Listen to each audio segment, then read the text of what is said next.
नमस्कार दोस्तों, आप सभी का हमारे YouTube चैनल MPZ एजुकेशन के ऊपर हार्दिक स्वागत। और मैं आप सभी के लिए आज लेकर के आया हूँ कृषि पर्यवेक्षक 2023। कृषि पर्यवेक्षक 2023 के लिए एक एनिमल हस्बेंड्री की महत्वपूर्ण क्लास, जिसके अंदर आज हम सबसे पहले एनिमल हस्बेंड्री के अंदर पढ़ेंगे। सबसे पहले हम आज अध्ययन करेंगे पशुपालन का, कि पशुपालन क्या होता है और हम इसके अंदर किन किन चीज़ों का अध्ययन करेंगे पशुपालन के अंदर, वो सब चीज़ें हम इस क्लास के अंदर जानेंगे। तो सबसे पहले मैं बात करता हूँ पशुपालन की। तो पशुपालन के अंदर पशुपालन की जो परिभाषा होती है, तो उसके अंदर दोस्तों ये जो पशुपालन की परिभाषा होती है, इस डेफिनेशन के अंदर पशुपालन से जो भी रिलेटेड है हमने, यानी जो भी हम पशुपालन के अंदर अध्ययन करेंगे वो सब कुछ इस परिभाषा के अंदर आएगा।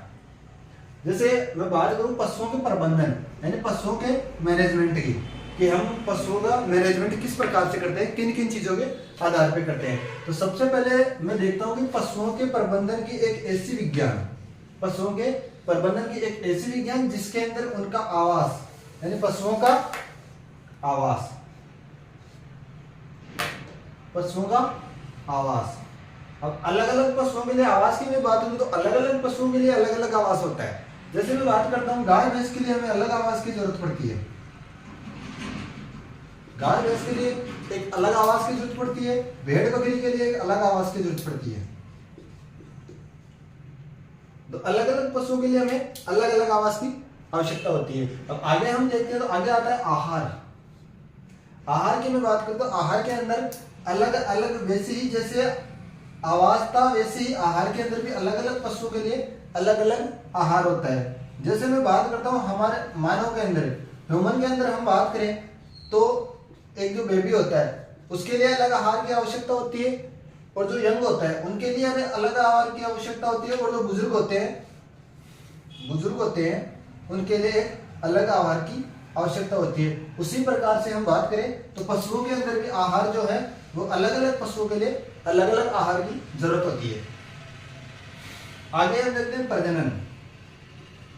प्रजनन के अंदर बात करूं तो प्रजनन के अंदर दोस्तों हम देखेंगे कि पशुओं के लिए जो है वो मध्यकाल देखेंगे, मध्यचक्र, जनन तंत्र, और पशुओं के अंदर मध्यकाल, मध्यचक्र और जनन तंत्र और प्रजनन से जो भी चीजें होती है वो हम पढ़ेंगे। प्रजनन के अंदर पशुओं से जो भी रिलेटेड होता है, मध्यकाल अवधि जो होती है कितने दिन की होती है, पशु के अंदर कितने दिन का गर्भ ठहरता है, कौन से पशु के अंदर क्या होता है, वो हम देखेंगे प्रजनन के अंदर। अब आगे देखता हूं स्वास्थ्य, यानी पशुओं के स्वास्थ्य का ध्यान रखते हुए, स्वास्थ्य का देखभाल करते हुए हमें क्या करना है, पशुओं से अधिक से अधिक लाभ प्राप्त करना है। हम पशुओं को क्यों पालते हैं? पशुओं को पालने का जो मुख्य उद्देश्य है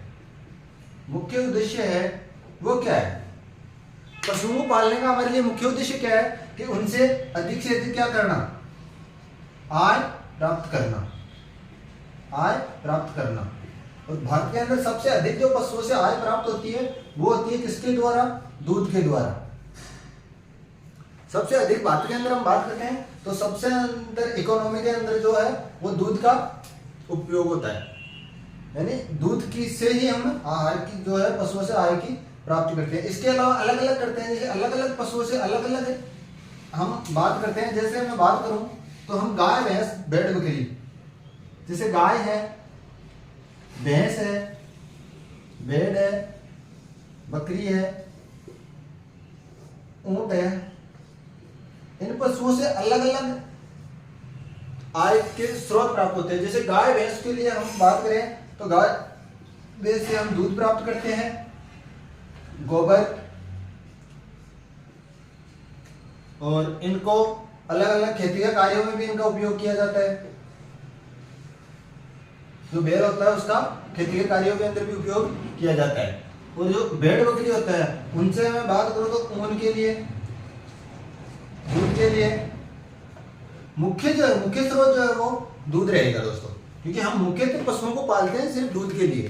बाकी तो इनसे अलग अलग जो है ऊन इनसे प्राप्त की जाती है, मांस इनसे प्राप्त किया जाता है। ऊन, मांस और बहुत सी चीजें जो है वो, जैसे मैं बात करूँ तो गाय भैंस के लिए जो है सींग वो काम में आते हैं, खुर काम में आते हैं, बाल जो है वो काम में आते हैं, चमड़ा काम में आता है, इस प्रकार से। अब हमें जो एक होता है वो होता है हमें, हम गाय भैंस भेड़ बकरी ऊंट, ऊंट के अलावा हम एक बात करते हैं मुर्गी की। मुर्गी जो होती है दोस्तों वो आती है पक्षी वर्ग के अंदर, पक्षी वर्ग के अंदर आती है, जिसे हम कहते हैं ओरेंथियोलॉजी। जिसे हम क्या कहते हैं?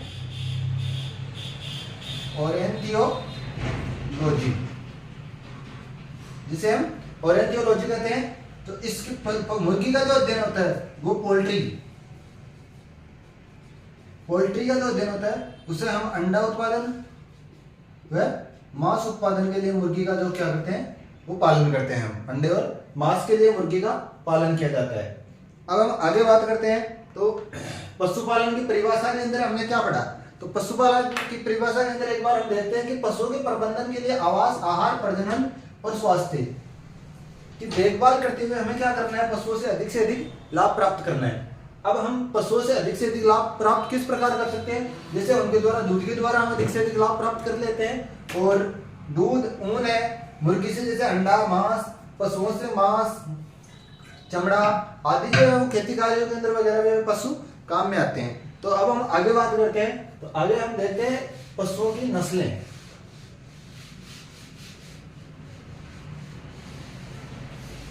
आगे हम बात करते हैं पशुओं की नस्लों की।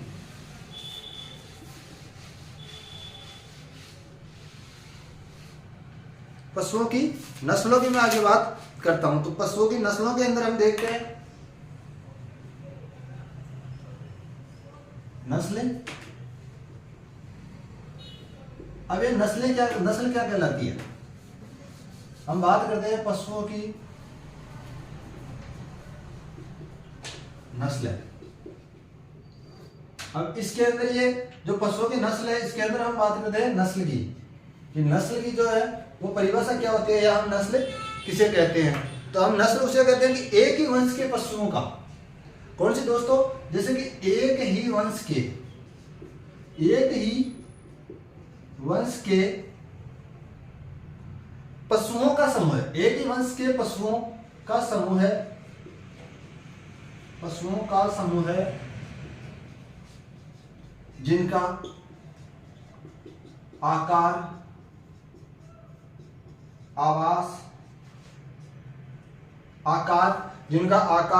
आवास, रंग रूप, आकृति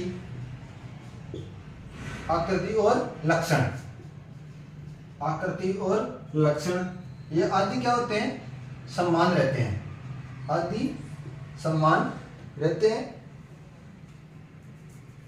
आकार, लक्षण आदि समान रहते हैं, उसे क्या कहते हैं, हम नस्ल कहते हैं। अब एक बार मैं बता दूं आपको कि उपयोगिता के आधार पर भी सभी पशु जो है वो समान रहते हैं नस्ल के अंदर। नस्ल वही होती है जो कि सभी पशु जो है वो उपयोगिता के आधार पर भी क्या होते हैं, समान होते हैं। तो हम डेफिनेशन को एक बार ऐसे भी बना सकते हैं कि एक ही वंश के पशुओं का समूह है। एक ही वंश के पशुओं का समूह है जिनका आकार, आवास, रंग रूप, आकृति, लक्षण तथा उपयोगिता के आधार पर समान रहते हैं, उसे हम क्या कहते हैं, नस्ल कहते हैं। अब हम नस्लों के अंदर सबसे पहले बात करते हैं, तो हम सबसे पहले पढ़ते हैं भेड़ की नस्लें। जी दोस्तों, हम सबसे पहले किसकी नस्लें पढ़ते हैं, भेड़ की नस्लें। अब भेड़ की नस्लों के अंदर मैं बात करूं तो भेड़ जो है उसका जूलॉजिकल नेम क्या होता है, पशुओं की नस्लों, और नस्लों के अंदर सबसे पहले हम बात करते हैं भेड़ की। तो भेड़ का जो होता है दोस्तों वो जूलॉजिकल नेम, भेड़ का जूलॉजिकल नेम जो होता है वो होता है ओविस एरिज।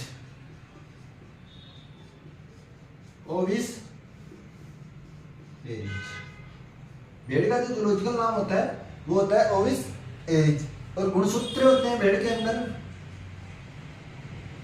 गुणसूत्र 2n बराबर होते हैं 54।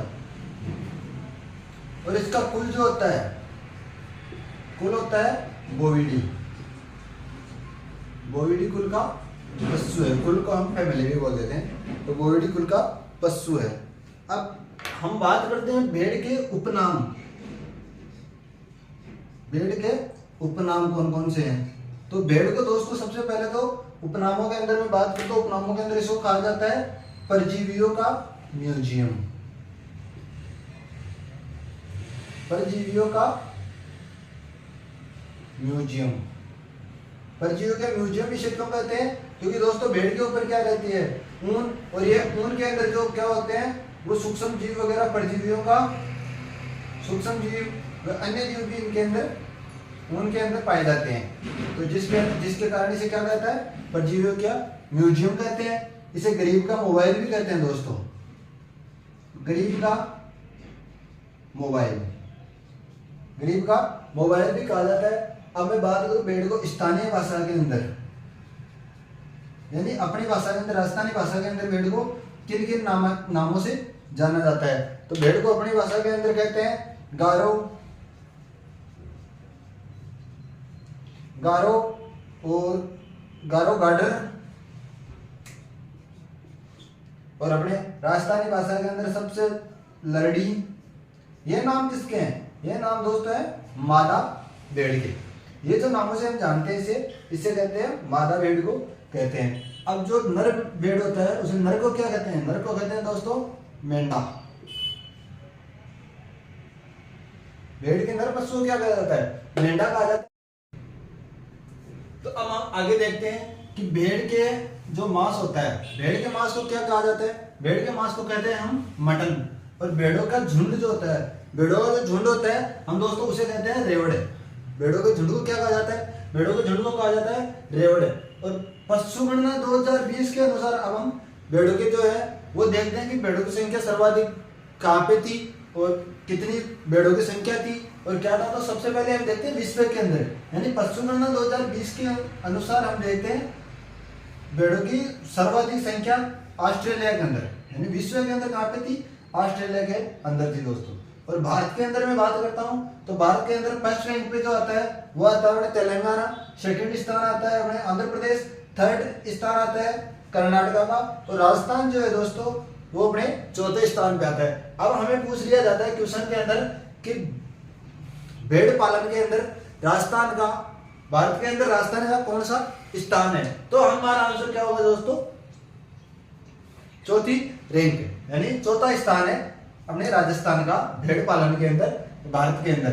अब हम बात करते हैं राजस्थान के अंदर कि राजस्थान के अंदर जो है वो सर्वाधिक भेड़ पालन कहाँ पे किया जाता है? तो राजस्थान के अंदर सर्वाधिक भेड़ें जो होती है वो सर्वाधिक भेड़ें पाई जाती है अपने बाड़मेर के अंदर, और न्यूनतम पाई जाती है वो होती है अपने बांसवाड़ा के अंदर।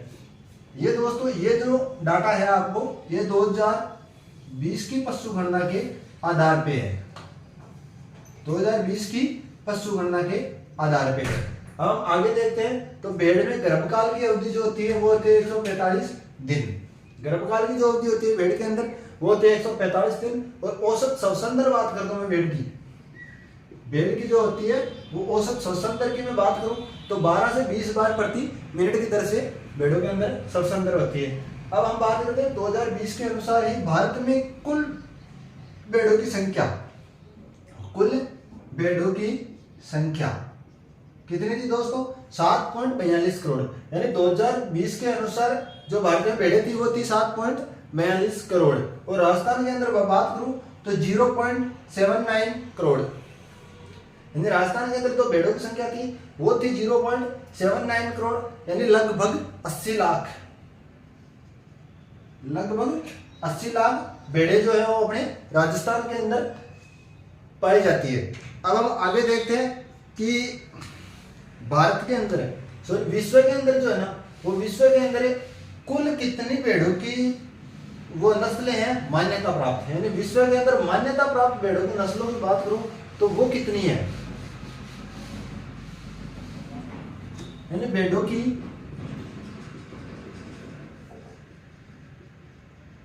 मान्यता प्राप्त नस्लें वो कितनी है? कहां पर दोस्तों? ये है विश्व के अंदर। तो विश्व के अंदर कितनी है? लगभग 200 है, विश्व के अंदर कितनी है? 200 नस्लें हैं मान्यता प्राप्त। अब मैं बात करूं भारत के अंदर, तो भारत के अंदर जो है वो है 42, यानी 42 नस्लें जो है वो भेड़ों की मान्यता प्राप्त है। अब मैं बात करता हूं कि भारत का, अपने भारत का जो है वो भेड़ पालन के अंदर राजस्थान का, भारत का राजस्थान कौन सा स्थान पर है भेड़ पालन के अंदर? चौथे रैंक पे है।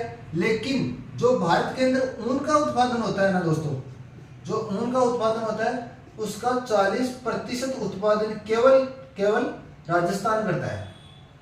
उस ऊन का 40% उत्पादन केवल अपने राजस्थान करता है।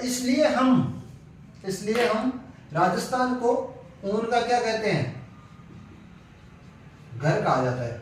राजस्थान को ऊन का घर कहते हैं। क्यों कहते हैं ऊन का घर? क्योंकि भारत के अंदर जो ऊन उत्पादन होती है उसका, जो भारत के अंदर ऊन उत्पादन होती है उसका 40% यानी 100 में से उसका 40 भाग जो है वो अपने कहां से प्राप्त होता है? भारत को राजस्थान से प्राप्त होता है। इसलिए राजस्थान को ऊन का घर कहते हैं।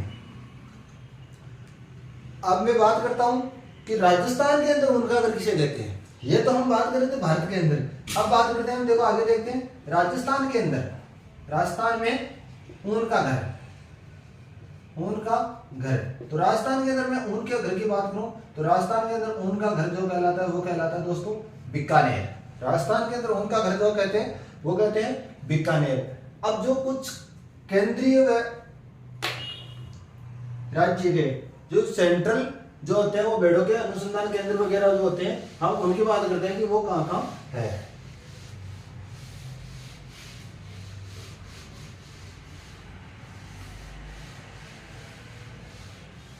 अब हम बात करते हैं कि केंद्रीय भेड़ एवं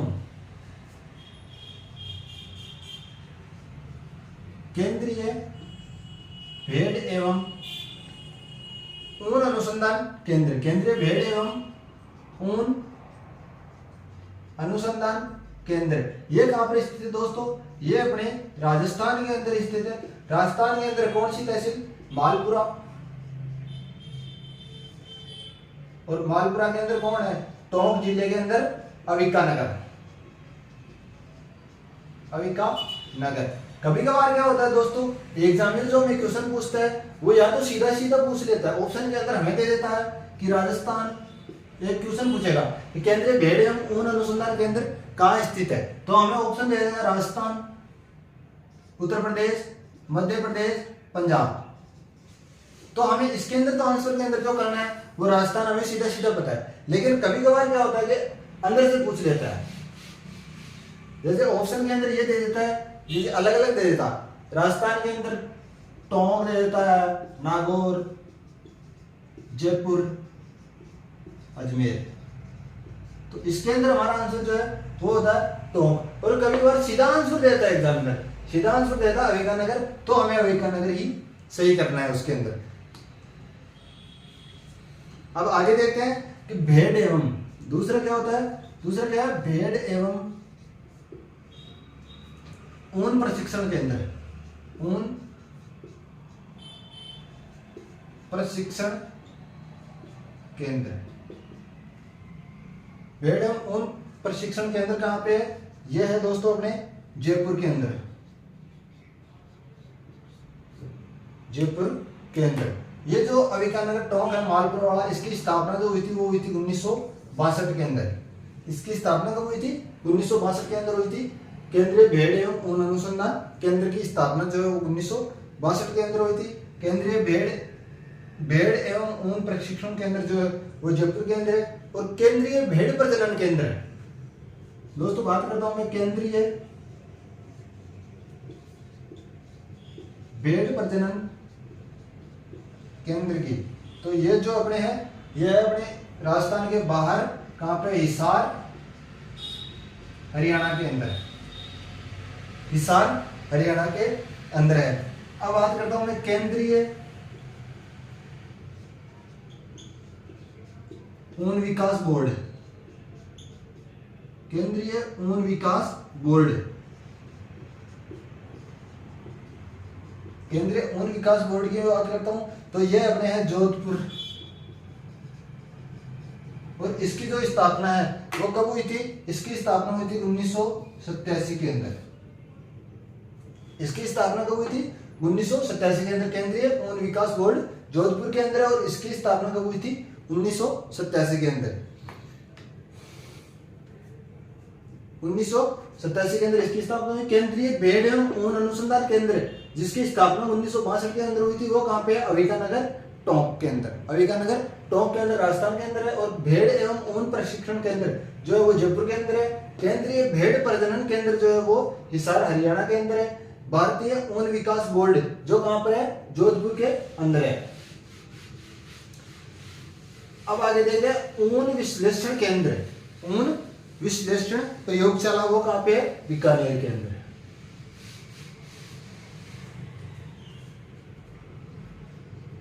ऊन विश्लेषण प्रयोगशाला ये कहां पे है? ये अपने हैं बीकानेर के अंदर।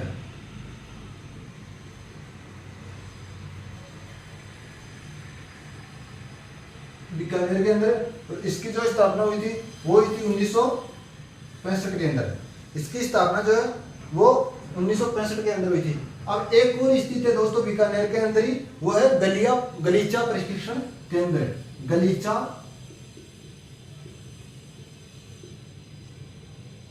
प्रशिक्षण केंद्र ये भी कहां पर है? ये भी अपने बीकानेर के अंदर है। और दोस्तों जो गलीचे प्रसिद्ध है वो कहां के प्रसिद्ध है? यानी विश्व में प्रसिद्ध गलीचे कहां के हैं? विश्व के अंदर जो सबसे अधिक प्रसिद्ध है ना गलीचे, विश्व प्रसिद्ध गलीचे ये कहां के हैं? ये दोस्तों अपने जो है वो बीकानेर जेल के हैं। बीकानेर जेल के जो है वो गलीचे प्रसिद्ध है। और एशिया महाद्वीप की सबसे बड़ी ऊन मंडी, दोस्तों मैं बात करता हूं एशिया महाद्वीप की, एशिया महाद्वीप की सबसे बड़ी ऊन मंडी, यह भी अपने कहां पर स्थित है? यह भी अपने बीकानेर के अंदर ही स्थित है दोस्तों। यह भी अपने बीकानेर के अंदर ही स्थित है। विश्व की सबसे बड़ी ऊन मंडी, एशिया महाद्वीप की सबसे बड़ी ऊन मंडी जो है वो अपने बीकानेर के अंदर है। और जो विश्व के अंदर है, विश्व में ऊन का आयात निर्यात यानी विदेशी ऊन का, विदेशी ऊन का आयात निर्यात,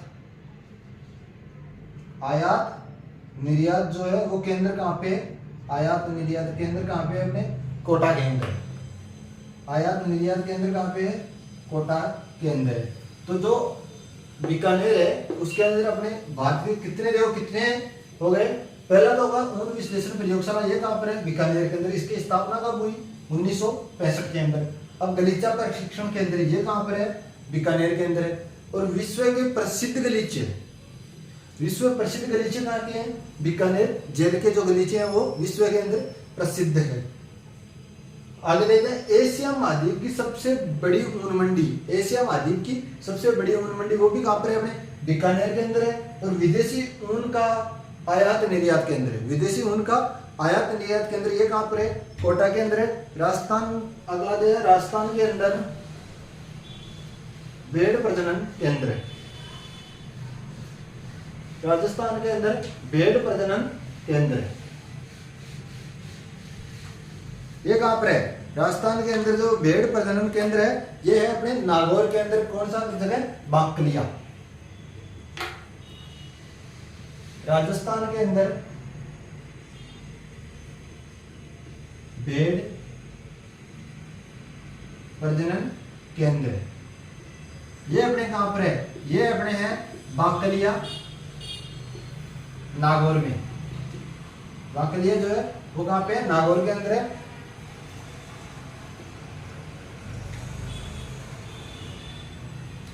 अब भेड़ों के अंदर कुछ क्रियाएं होती है, तो हम आगे देखते हैं भेड़ों के अंदर कुछ क्रियाएं होती हैं। जैसे उनके अंदर सींग काटना, प्रजनन की क्रिया, इनको हम किस किस नामों से जानते हैं, तो वो हम आगे देखते हैं।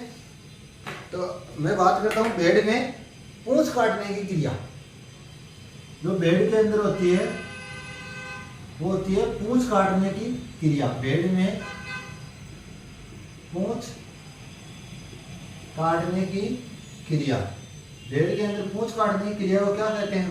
भेड़ के अंदर पूंछ काटने की क्रिया को जो कहा जाता है वो कहा जाता है डॉकिंग।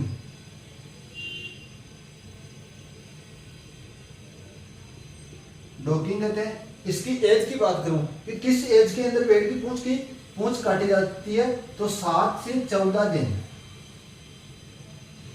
जब भेड़ के बच्चे की एज 7 से 14 दिन होते हैं, इसी के बीच हम ये क्रिया करते हैं।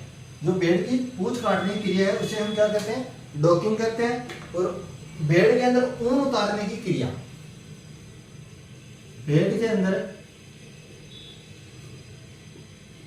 ऊन उतारने की क्रिया, ऊन उतारने की क्रिया होती है, उसे हम कहते हैं शियरिंग। उसे हम क्या कहते हैं? उसे हम कहते हैं शियरिंग।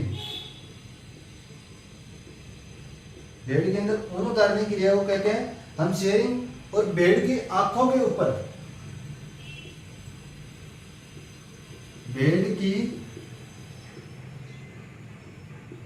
आंखों के ऊपर के जो बाल है, आंखों के ऊपर की जो ऊन है उसे उतारना, आंखों के ऊपर की ऊन उतारना, ऊन उतारना। अब दोस्तों भेड़ भी फीमेल हो जाता है, तो फीमेल का यहाँ पे आईब्रो तो बढ़ाओ एक, आपने फीमेल जो है वो आईब्रो ज्यादा बढ़ाओ, तो भेड़ भी 700 आईब्रो बनाना पड़ेगा भेड़ को भी। तो इसलिए जो क्रिया हुआ भेड़ की आईब्रो की क्रिया, यानी आप एक बार आईब्रो कह सका, तो भेड़ की आईब्रो की क्रिया यानी भेड़ की आंखों के ऊपर की जो ऊन उतारने की क्रिया होती है उसे हम कहते हैं क्या?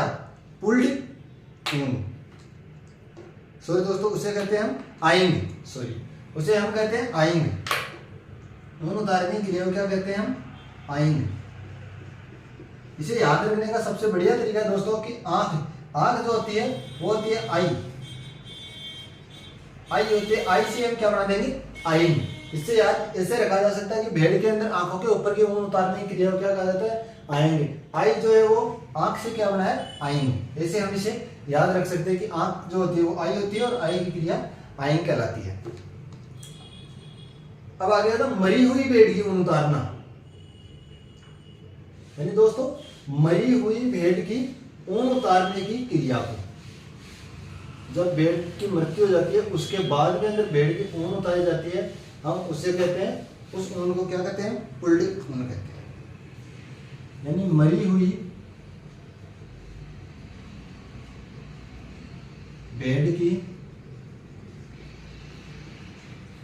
ऊन उतारना, उसे हम क्या कहते हैं? पुल्ड ऊन कहा जाता है। उसे हम क्या कहते हैं? पुल्ड ऊन कहते हैं। और भारत में प्रसव जान, भेड़ में प्रसव, भेड़ के अंदर जो है वो प्रसव की क्रिया, प्रसव की क्रिया, भेड़ के अंदर में बात करूं तो प्रसव की क्रिया को कहा जाता है, भेड़ के अंदर प्रसव की क्रिया जो होती है वो होती है लैम्बिंग। लैम्बिंग, लैम्बिंग। भेड़ के अंदर प्रसव की क्रिया को कहते हैं हम लैम्बिंग कहते हैं। और भेड़ों में संभोग की क्रिया, भेड़ों में संभोग की क्रिया, भेड़ों के अंदर संभोग की क्रिया जो होती है उसे हम कहते हैं टपिंग, उसे हम टपिंग कहते हैं। और विश्व आगे हम देखते हैं दोस्तों कि भेड़ों की जो कुछ नस्लें होती है उनके अंदर कुछ भेड़ें होती है, तो उनके अंदर जो इम्पोर्टेंट भेड़ें होती है जहाँ से हमारे एग्जाम के अंदर क्वेश्चन आने के चांस रहते हैं, तो वो हम देख लेते हैं। तो विश्व की सबसे बड़ी भेड़, विश्व की जो होती है वो सबसे बड़ी भेड़ कौन सी है? वो है दोस्तों लिंकॉलन। लिंकॉलन जो है वो अपने इंग्लैंड की है। और भारत के अंदर सबसे ऊंची भेड़ है, भारत के अंदर सबसे ऊंची भेड़ कौन सी है? भारत के अंदर सबसे ऊंची भेड़ है नेलोरी। और भारत में मटन के लिए सबसे उपयुक्त भेड़, यानी भारत के अंदर मटन के लिए सबसे उपयुक्त भेड़ की बात करूं तो वो है डेकनी। और विश्व की सबसे लंबी भेड़, विश्व की सबसे लंबी भेड़ जो है वो है लोही। पर्वतीय क्षेत्र में बोझा ढोने के लिए, यानी जो पर्वतीय क्षेत्र होते हैं उनके अंदर बोझा ढोने के लिए जो होती है वो कौन सी अच्छी नस्ल, कौन सी अच्छी भेड़ कौन सी मानी जाती है, वो मानी जाती है अपनी गद्दी और प्रथम क्लोन भेड़ है। प्रथम क्लोन भेड़ जो थी दोस्तों वो थी अपने डोली भेड़ थी। और प्रथम क्लोन भेड़ का जो निर्माण किया था वो किया था अपने डॉक्टर इयान विलपुट ने। डॉक्टर इयान विलपुट ने अंदर किया था। कुछ किताबों के अंदर जो अपने देखते हैं तो उनके अंदर नाम जो जाता है वो आता है डॉक्टर इयान भी लिखा हुआ आ जाता है, और कुछ के अंदर आ जाता है डॉक्टर विलपुट। डॉक्टर विलपुट, कुछ के अंदर डॉक्टर विलपुट बता देते हैं, कुछ के अंदर डॉक्टर इयान विलपुट बता देते हैं। तो इससे हम एग्जाम के अंदर देख लेना एक बार कि डॉक्टर इयान विलपुट पूरा लिखा हुआ आता है या डॉक्टर विलपुट या डॉक्टर इयान लिखा हुआ आता है, ये सभी सही माने जाते हैं। और आगे हम देखते हैं, ये हमने आज कहाँ तक पढ़ा कि पशुपालन के अंदर ये कुछ भेड़ें पढ़ी है। इसके बाद के अंदर हम आगे पढ़ते हैं भेड़ों का नस्लों के आधार पर वर्गीकरण। भेड़ों का नस्लों के आधार पर वर्गीकरण जो हम पढ़ेंगे दोस्तों अगली क्लास के अंदर। और इस जो क्लास के नोट्स हैं, इस क्लास के जो नोट्स हैं वो आपको हमारे टेलीग्राम चैनल पर, ये जो क्लास थी इसके जो नोट्स हैं वो हमारे टेलीग्राम चैनल पे, टेलीग्राम चैनल के ऊपर प्रोवाइड करवा दिए जाएंगे, जिसका लिंक जो है वो अपने आपको इस वीडियो के डिस्क्रिप्शन के अंदर मिल जाएगा। वीडियो के डिस्क्रिप्शन के अंदर इसका लिंक मिल जाएगा टेलीग्राम चैनल का। तो आप वहां से जाकर टेलीग्राम चैनल को ज्वाइन कर लें, और इस जो क्लास होगी इसके नोट्स आपको वहां पे मिल जाएंगे। हैंड राइटिंग नोट्स मिलेंगे दोस्तों लिखे हुए, तो उस